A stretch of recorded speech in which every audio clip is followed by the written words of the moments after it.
नमस्कार, जीएसटी में स्वागत है आप लोगों का। उम्मीद है आप स्वस्थ और मस्त होंगे। हमने कल क्लास 7 भूगोल का चैप्टर 1 पर्यावरण चैप्टर का क्विज देखा था।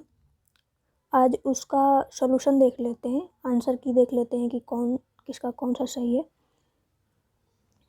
हमारा पहला प्रश्न था, निम्नलिखित में से कौन सी चीज़ें पर्यावरण के अंतर्गत शामिल हैं।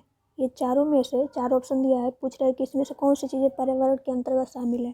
पहला है मनुष्य, दूसरा है धरातलीय स्थलाकृति, तीसरा है मानव निर्मित वस्तुएं, चौथा है प्राकृतिक वस्तुएं।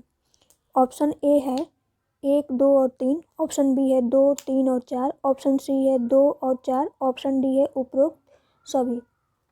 ऑप्शन डी सही होगा, उपरोक्त सभी। ये सब पर्यावरण के अंतर्गत शामिल है। प्रश्न संख्या 2 है, निम्नलिखित में से कौन सा कथन पारितंत्र को सही तरीके से परिभाषित करता है। इन चारों में से कौन सा कथन पारितंत्र को सही तरीके से परिभाषित करता है। पहला कथन है, एक दूसरे से अन्योन्य क्रिया करने वाले जीवों का समुदाय पृथ्वी का वह स्थान जहाँ सजीव रहते हैं। तीसरा कथन है, जीवों का समुदाय और साथ ही वह पर्यावरण जिसमें वे रहते हैं। चौथा कथन है, किसी भी भौगोलिक क्षेत्र की वनस्पति एवं प्राणी। इन चारों में से कौन सा कथन पारितंत्र को सही तरीके से परिभाषित करता है, वो देखना है। ऑप्शन सी सही होगा, जीवों का समुदाय और साथ ही वह पर्यावरण जिसमें वे रहते हैं। यह कथन पारितंत्र को सही तरीके से परिभाषित करता है। अगला क्वेश्चन है, क्वेश्चन नंबर 3, पर्यावरण शब्द की उत्पत्ति किस भाषा से हुई है। ऑप्शन ए है फ्रेंच, ऑप्शन बी है जर्मन, ऑप्शन सी है संस्कृत, ऑप्शन डी है अंग्रेजी। ऑप्शन ए सही होगा, फ्रेंच भाषा से पर्यावरण शब्द की उत्पत्ति हुई है। चौथा प्रश्न है, निम्नलिखित कथनों में से कौन से कथन सत्य हैं।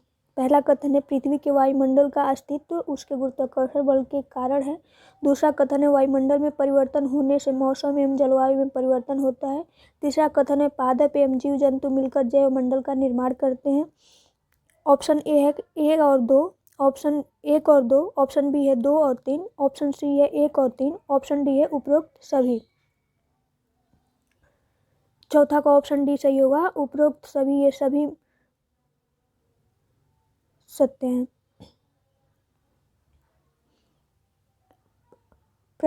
प्रश्न संख्या 5वां है, इनमें से कौन प्राथमिक पारितंत्र नहीं है। प्राथमिक पारितंत्र के अंतर्गत इन तीनों में से कौन सी चीज़ नहीं आती है, उससे बताना है। ऑप्शन ए है मरुस्थल, ऑप्शन बी है ताल, ऑप्शन सी है वन। ऑप्शन बी सही होगा, ताल यह प्राथमिक पारितंत्र के अंतर्गत नहीं आता है।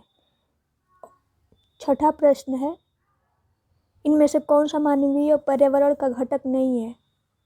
ऑप्शन ए है स्थल, ऑप्शन बी है धर्म, ऑप्शन सी है समुदाय। ऑप्शन ए सही होगा, स्थल यह मानवीय पर्यावरण का घटक नहीं है, बाकी धर्म और समुदाय यह मानवों द्वारा निर्मित है।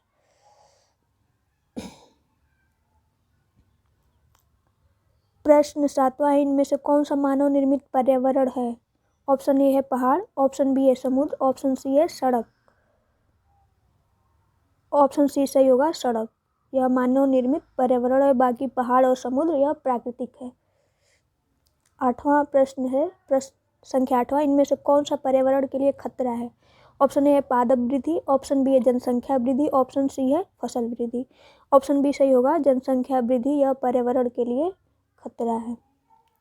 9वां प्रश्न है, पर्यावरण के लिए विश्व पर्यावरण दिवस मनाया जाता है। विश्व पर्यावरण दिवस कब मनाया जाता है। ऑप्शन ए 5 अप्रैल को, ऑप्शन बी है 5 जून को, ऑप्शन सी है 14 सितंबर को, ऑप्शन डी है 5 जुलाई को। ऑप्शन बी सही होगा, 5 जून को विश्व पर्यावरण दिवस मनाया जाता है। 10वां और अंतिम प्रश्न है, रुपये से वस्तु विनिमय पद्धति में क्या होता है। वस्तु विनिमय पद्धति किसे कहते हैं, जिसमें ऑप्शन ए है रुपये से सामान खरीदा जाता है, बी अनाज से सामान खरीदा जाता है, सी वस्तुओं की अदला बदली का व्यापार है जिसमें धन का प्रयोग नहीं होता है, ऑप्शन डी है पशुओं से सामान खरीदा जाता है। ऑप्शन सी सही होगा। ये वस्तु विनिमय पद्धति में वस्तुओं के हेर फेर से या एक वस्तु के बदले दूसरी वस्तु ली जाती है या एक वस्तु के बदले दूसरी वस्तु दी जाती है। इस प्रकार के व्यापार को वस्तु विनिमय कहा जाता है। इसमें धन का प्रयोग नहीं किया जाता है। प्लीज़ लाइक शेयर और कमेंट सब्सक्राइब कर दीजिएगा। धन्यवाद। जय हिंद।